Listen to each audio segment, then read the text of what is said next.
नमस्कार दर्शकों, आप देख रहे ग्वालियर चंबल न्यूज़ 24 चैनल और मैं हूं आपके साथ सपना। ग्वालियर से रवि वर्मा की खास खबर।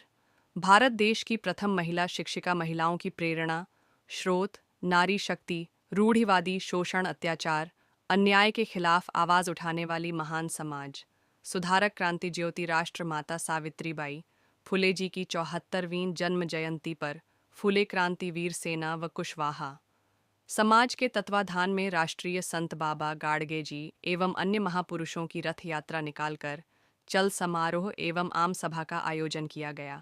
वाल्मीकि से लेकर ब्राह्मण समाज की सभी महिलाओं के लिए उन्होंने शिक्षा के दरवाजे खोलने का काम किया। तो मैंने कहा जिस महापुरुष की जयंती को हम लोग मनाने जा रहे हैं, उन्होंने सभी जाति समाज के लोगों को जोड़ने का काम किया। तो मेरा भी कर्तव्य बनता है, जो वंचित वर्ग है, अंतिम छोर के व्यक्ति हैं, उन्हें सम्मान कैसे मिले, उन्हें भागीदारी कैसे मिले, उन समाज को कैसे जोड़ा जाए। तो उन सबको साथ जोड़ने के लिए आज हमने चंद समारोह के रूप में भिंड जिले में अपना शक्ति प्रदर्शन करने का काम किया। और मेरा इस बात पर मुझे कोई संशय नहीं, यह शक्ति प्रसाद जो प्रदर्शन था, जो मेरा एक आगाज़ था कार्यक्रम के माध्यम से। तो मैंने कहा कि जो एक फिल्म है, जो एक तो टेलर है, फिल्म हमारी बाकी है। तो मैं चाहता हूँ कि सामाजिक न्याय भावना में सबको मौका मिले। और मैं ही नहीं चाहता हूँ, मैं तो ये चाहता हूँ कि जो लोग इस व्यवस्था में रहते हैं, उन सारे लोगों से भी हमारा अनुरोध है।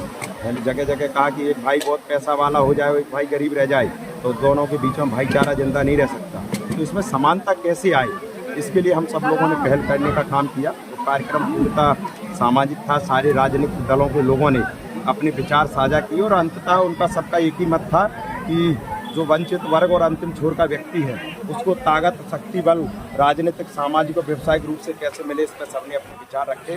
जो लोग आए, मीडिया के तमाम साथी, आप सब लोगों ने जिस हम लोगों ने इसमें 3 मांगे रखी हैं कि माता सावित्रीबाई फुले की स्टेचू भारौली वाले तरह पर लगाई जाए। दूसरा, राष्ट्रपिता ज्योतिराव फुले के नाम पर जो ऐच्छिक अवकाश है, उसको शासकीय अवकाश घोषित किया जावे। और देश और दुनिया की हम लोगों की मांग है, जिस देश में पेड़ पौधे, पशु पक्षी, जीव जंतु सबकी गिनती होती है, लेकिन यहाँ तमाम लोग ऐसे हैं जिनकी कोई गिनती नहीं होती। मैं चाहता था, हम लोग एक नारे को सदियों से बुलंद करते आए हैं कि जिसकी जितनी संख्या भारी, उसकी उतनी हिस्सेदारी। लेकिन जब तक हम लोगों की गिनती नहीं होगी, तब तक हिस्सेदारी कहाँ से सुनिश्चित हो जाएगी। इसलिए हम सब लोगों ने तमाम लोगों को, जो बहुजन विचारक महापुरुषों के नाम पर जोड़कर आज हम सब लोग यहाँ इकट्ठे हुए हैं। और यही सब बातें हम लोगों ने ज्ञापन पत्र के माध्यम से हमने मांग की है कि देश में जो जनगणना होनी है, उस जनगणना को जातिगत जनगणना का रूप दिया जावे। यही मांग हम सब लोगों ने ज्ञापन पत्र के माध्यम से। विधानसभा चुनाव में टिकट की मांग की? नहीं, टिकट तो आज ना कोई चुनाव है, ना कोई टिकट होना है, लेकिन हम लोग ये चाहते हैं। मैंने कहा कि एक भाई बहुत पैसा वाला हो जाए, एक गरीब रह जाए। बाकी की जो जिले में विधानसभाएं हैं, जो परिसीमन होगा, कुछ विधानसभाएं नहीं भी बढ़ेंगी, तो मैं चाहता हूँ कि सारे वर्गों को मौका मिले। एक वो वर्ग जिसकी आबादी जिले के अंदर आधी है, और उस वर्ग को, चाहे वो SC हो, चाहे OBC हो, चाहे माइनॉरिटी हो, इन सब लोगों की यदि उपेक्षा हो, अन्याय हो, और हम जैसे राजनीतिक लोग शांत बैठे रहें, तो ये तो हमारे बस से बाहर है। इसलिए हम लोगों ने कहा कि उन लोगों के न्याय की लड़ाई हम लोग पूरी ताकत के साथ सामाजिक रूप से लड़ने का काम करेंगे। अध्यक्ष जी, आप कांग्रेस के एक सुप्रीमो हो, जिला सुप्रीमो, ऐसा क्या आपको अंदर से महसूस हुआ जो आपको आज टेलर और पिक्चर जैसी बातें करनी? कांग्रेस भी तो यही चाहती है, हमारे देश के नेता भी तो यही चाहते हैं कि देश में जनगणना हो। देश के नेता भी तो चाहते हैं देश संविधान से चले। देश का हमारा कौन सी इस पार्टी का नेता नहीं चाहता कि हम लोग तो संविधान को मानने वाले लोग हैं। और संविधान ये कहता है कि हर व्यक्ति का सम्मान हो, हर व्यक्ति को भागीदारी मिले, हर व्यक्ति को राजनीतिक हिस्सेदारी मिले। और जब ये देश का संविधान कहता है और यही बात हमारे नेता कहते हैं, तो मैं तो उस दल का छोटा सा कार्य करता हूँ, तो मैं इस बात को क्यों नहीं बोलूँगा? मैं तो डंके के चोट पर बोलूँगा।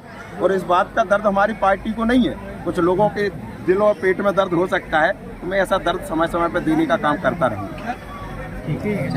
बहुत खुश हूँ। सभी जाति समुदाय को सामूहिक रूप से लेकर ये आयोजन किया गया। हमारे दोनों जो हमारे लायक समाज सांसद दोनों पर बहुत बहुत बधाई देती हूँ, पूरी टीम को बधाई देती हूँ।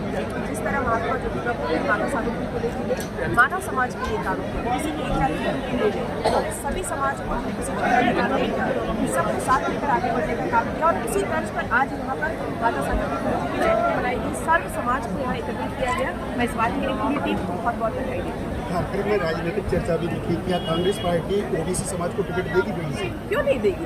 समय आएगा, अवसर रहेगा, वो अगर योग्यता रहेगी तो निश्चित रूप से देगी। मैं खुद आप ओबीसी से आती हूँ, मैं खुद मध्य प्रदेश विधानसभा की पहली उपाध्यक्ष रही, महिला उपाध्यक्ष। आप बताइए, ऐसा अवसर तो कांग्रेस पार्टी देती है, युवाओं को मौका देती है, महिलाओं को मौका देती है। पूरे मध्य प्रदेश में क्या पूरे देश के इतिहास में पहली बार ऐसा होगा कि एक महिला उपाध्यक्ष, इतनी कम उम्र की महिला। देखिए, मध्य प्रदेश विधानसभा के उपाध्यक्ष तो बहुत सीनियरिटी में बनते हैं, लेकिन मैं दूसरी बात की विधायक को मुझे मौका मिला तो निश्चित रूप से पार्टी मौका देगी। कि आपकी पार्टी ने अमित शाह के विरुद्ध में क्या आंदोलन किए हैं?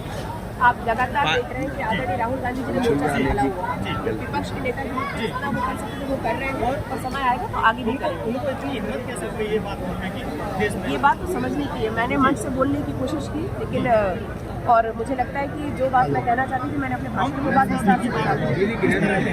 आप बहुत गंभीरता से लें इसको, आप सामान्य ना समझे कि देश का गृह मंत्री भी ये बात बोल रहा है तो कोई ऐसे ही बोल दिया है।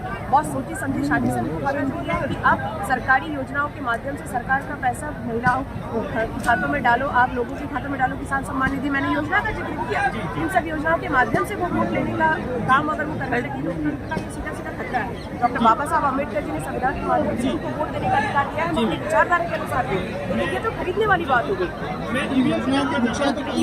बिल्कुल निश्चित रूप से कार्यक्रम से संबंधित कर लो, कार्यक्रम से मेरा निवेदन है। नहीं उसको अलग से कर लेना मेरा। नहीं इस कार्यक्रम लड़ाई जारी है। क्या लाना चाहिए सरकार को जिससे कि समाज और सब ये योजनाएं रखें, लेकिन जिन महिलाओं को आप पैसा दे रहे हो उनके बच्चों को रोजगार दो। महिलाओं को आप पैसा दो, उनको सशक्त बनाओ, क्योंकि कांग्रेस भी चाहती है कि भाई हमने तो कहा था अपने घोषणा पत्र में कि ये 1200 दे रहे हैं, हम आपको 1500 देंगे। कांग्रेस इस योजना को चाहती है, लेकिन साथ में चाहती है कि उनके बच्चों को सही रूप से नौकरी मिले, हमारे जो किसान हैं उनको सही अन्न का मूल्य मिले। उसके साथ ये योजना आप चलाओ। आप योजना एक तरफ चला रहे हो और बाकी सब चीज़ों को ध्वस्त कर रहे हो, ऐसे में कैसे काम चलेगा? इसमें तो हमारे यहाँ की अर्थव्यवस्था बैठ जाएगी। मध्य प्रदेश के अंदर शिक्षा का स्तर कहीं न कहीं गिरता नजर आता है। कहीं शासकीय स्कूलों के अंदर टीचरों का नहीं पहुंचना है, कहीं माध्यम भोजन में कई प्रकार की गड़बड़ियां देखी जा रही है। विपक्ष ने अभी तक कोई आवाज नहीं उठाई। हमेशा आवाज उठाती है। आप लोग विधानसभा को कवर किया करिएगा। मैं जब खुद 10 साल विधायक रही हूँ, मैंने विपक्ष में रहकर ऐसे बहुत सारे मामले उठाए हैं, और अभी भी हमारे यहाँ के सारे एमएलए इस मामले को उठाते हैं। आप लोग विधानसभा की कार्रवाई देखेंगे तो आपको तो रिकॉर्डेड मिलेगा ये सारी चीजें। इससे मुझे नहीं लगता कि कांग्रेस विरोध नहीं करती। विरोध विधानसभा के अंदर भी करती है और बाहर भी करती है। अभी आपने देखा कि 16 दिसंबर को इतना बड़ा जो विधानसभा का घेराव हुआ, इतने बड़े सारे मुद्दे तो उसमें शामिल थे हमारे। अब इस पर रहने दीजिए, अब आप आगे कर लीजिए अलग से।